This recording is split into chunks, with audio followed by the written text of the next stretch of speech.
Chapter 1. A Boy Who Loved Numbers. Warren Buffett was born in Omaha, Nebraska. He was born in 1930. Warren was a quiet boy. He did not like to play sports. He did not run outside. He did not jump or shout. He preferred to stay inside and think. Warren liked to read. He liked to look at numbers. When he was 6 years old, he read his first book about money. The book was called 1,000 Ways to Make $1,000. Warren loved that book. He read it many times. It gave him ideas and dreams. He said, "I want to make money. I want to understand how money works." Warren started small. He bought chewing gum. He sold chewing gum to people in his neighborhood. He made a little money. He learned how to speak to people and be polite. Then Warren sold soda. He bought Coca-Cola and sold it for a small profit. He said, "Buy low, sell high." He was only 7 years old. He also sold newspapers, popcorn, and even collected used golf balls to resell to players at the local course. Warren looked for every way to earn. He kept notebooks full of ideas. He loved saving coins in a jar and counting them again and again. It made him happy to see the money grow. He was not like other kids. While many played games, Warren watched people shop and thought about business. He knew he was different, and he liked it. Chapter 2. The First Big Step. When Warren was 11, he bought his first stock. A stock is a small part of a company. If the company does well, the stock goes up. If the company does badly, the stock goes down. Warren bought 3 shares of a company called Cities Service. He paid $38 for each share. That was a lot of money for a young boy. He used his savings and even borrowed a little from his sister. The price went down to $27. Warren was scared. He watched the numbers every day. He didn't sleep well. He worried, but he waited. One day, the price went up to $40. Warren sold his shares. He made a small profit. But after he sold, the price went up to $200. Warren was shocked. He realized he had made a mistake. He sold too soon. From this, Warren learned a big lesson. Be patient. Don't sell too soon. He never forgot this. It made him careful. It made him calm. It helped him become a great investor. He learned that the market goes up and down, but good things take time. Sometimes the best thing to do is nothing at all. Chapter 3. A Young Businessman. In high school, Warren started more businesses. He put pinball machines in barbershops. People paid to play the games while waiting for a haircut. Warren shared the money with the barber. It was a smart idea. He made money every day, even when he was asleep. The machines worked while he was at school. Warren also delivered newspapers. He got up very early, even in winter, to deliver the papers. He walked long distances. He saved every dollar he could. He did not spend much on candy or toys. He kept track of every penny he earned in a little black book. He knew exactly how much he had. By the time he was 15 years old, Warren had saved $2,000. In today's money, that is like $25,000. He used this money to buy land and rent it to farmers. Yes, Warren was a landlord at 15. He understood how money could grow. He was not just a boy. He was already an investor. He also started a business selling used golf balls, and even had a small partnership selling stamps.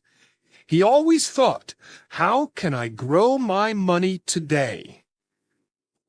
Chapter 4. Learning from the Best. Warren went to college at the University of Nebraska. He finished college early and then went to Columbia University in New York. There, he met a great teacher, Benjamin Graham. Mr. Graham was very smart. He knew how to pick good stocks. He was called the father of value investing. Mr. Graham taught Warren a big idea. Only buy stocks when they are cheap. Always look for value. Warren listened. He read Mr. Graham's book, The Intelligent Investor. He studied the stock market every day. He loved numbers. He loved learning. He felt excited every time he learned something new. He wanted to work with Mr. Graham after school. At first, Mr. Graham said no, but Warren did not give up. He kept writing letters. 1 year later, he got the job. It was a dream come true. At Graham's company, Warren read financial reports all day. He looked for hidden value. He learned how to be calm and logical. These skills would help him for life. He said, the best investment is in yourself. Chapter 5. Starting his own company. After working with Mr. Graham, Warren returned to Omaha. He wanted to start his own business. In 1956, he began Buffett Partnership. He started with only $105,000 from family and friends. Warren had a simple rule. If he didn't understand a company, he would not buy it. He studied companies like a detective. He read reports, visited factories, and asked questions. He worked in a small office with little furniture. He did not care about looks. He cared about results. He met with his partners every year. He explained what he did and why. Within a few years, his fund grew quickly. He made smart choices. He never promised big returns, but he delivered them anyway. People began to trust him more and more. By the time he was in his early 30s, Warren was already a millionaire. But he still lived simply. He did not buy a big house or new clothes. He stayed focused on his work. Chapter 6. Buying Berkshire Hathaway. In 1962, Warren started buying shares of a textile company called Berkshire Hathaway. The company was losing money, but Warren saw something different. He saw value in its assets. At first, Warren planned to buy a few shares and sell later. But then the managers tried to trick him by offering a lower price. Warren got angry. So instead of selling, he bought more. Soon he owned the company. Berkshire Hathaway became Warren's main company. But he did not stay in the textile business. He used the company to buy better businesses, ones that made money. He bought insurance companies, newspapers, candy makers, and banks. He said, "It's better to buy a wonderful company at a fair price than a fair company at a wonderful price." Chapter 7. Warren's Simple Life. Warren Buffett became one of the richest people in the world, but he never changed his lifestyle.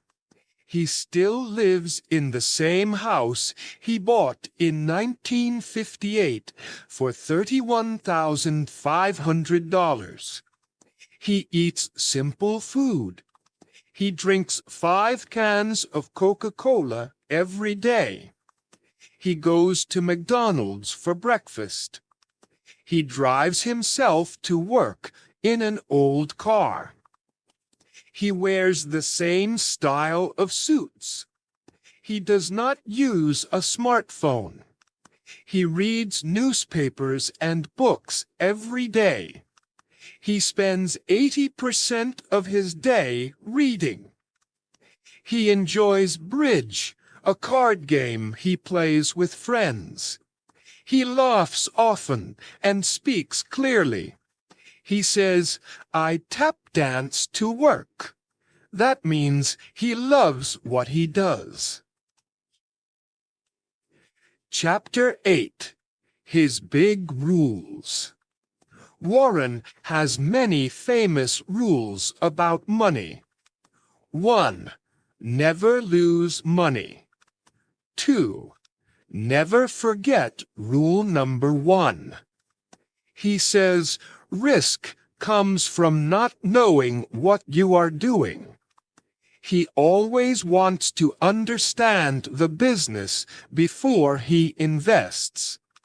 He looks for honest managers and strong companies. He waits for the right time to buy. He does not worry about the stock price every day. He also says, be fearful when others are greedy. Be greedy when others are fearful. That means you should not follow the crowd.